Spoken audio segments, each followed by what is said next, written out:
Hello, my name is Benito Anay Jr.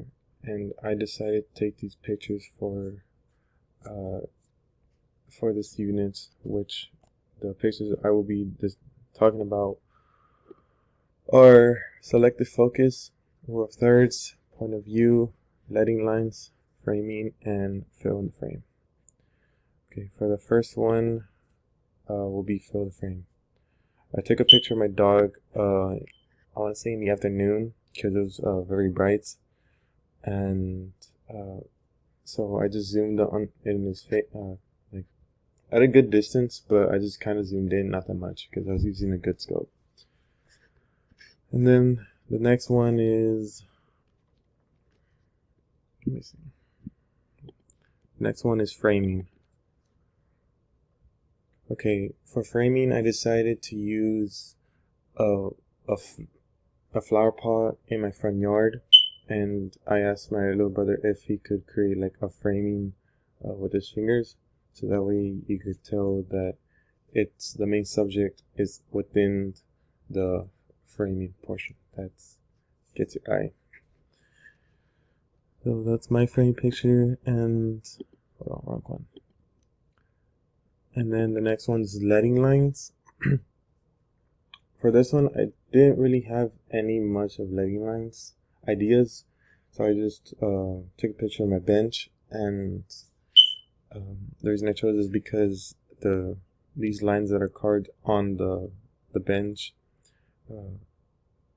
basically gets your eye and then directs them to where they want to go. It could be going down, going up, it doesn't matter, but I think it was a good example of leading lines. Dang it, keep on pressing the wrong one. Okay, the next one is point of view. So for this one, I decided to take a picture of, like, I guess a flower pot within, I guess, the face or whatever. And I took a picture above because I wanted to get I tried different positions, so the best one that would have come up was taking a picture above. So I took a picture of that one. And then for the rule of thirds, I decided to take a picture of my cat. And it doesn't show right now, but it has the lines and it's made up of different parts. So I use that image of rule of thirds. And then for selective focus, is I choose I take a picture of my tree in the front as my selective focus, because the tree and the grass is in focus, but everything else in the background, like the tree and the grass in the background, is blurry. So that was a good example of a picture of selective focus.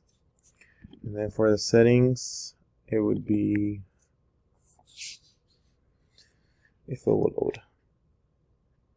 Okay, so the rule of thirds settings on my camera, I used 100 ISO, 800 aperture, and 100 shutter speed, and I decided not to change it for all of them, and I kept the same because they look the best, and I didn't want to change it too much because then I'll get confused and I want to change it back. So I just kept the same, and I believe they all came out as good. Well, I think that's all of it, but thank you for listening and have a good day.